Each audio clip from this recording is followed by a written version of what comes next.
Hello guys! Tara!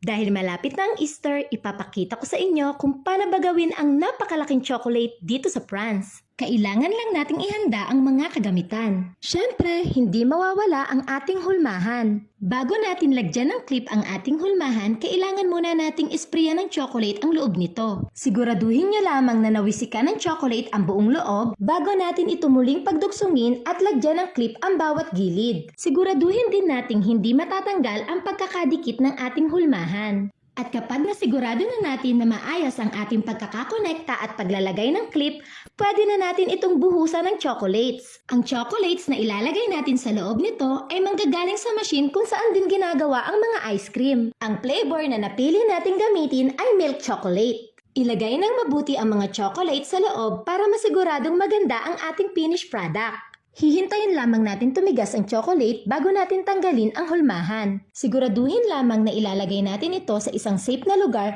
para hindi masira. I-check nyo din ang bawat clip para siguradong hindi matatanggal ang pagkakadikit nito. Habang hinihintay natin ang ating finished product, gagawa naman tayo ng mga maliliit na chocolates. Ang mga chocolates na ito ay ilalagay natin sa loob ng ating ginawang malaking chocolate. Pwede din tayong maglagay ng iba't ibang flavor ng chocolate sa loob nito gaya ng milk, dark, and milk chocolate. Sana'y nagustuhan nyo ang ating paggagawa ng chocolate.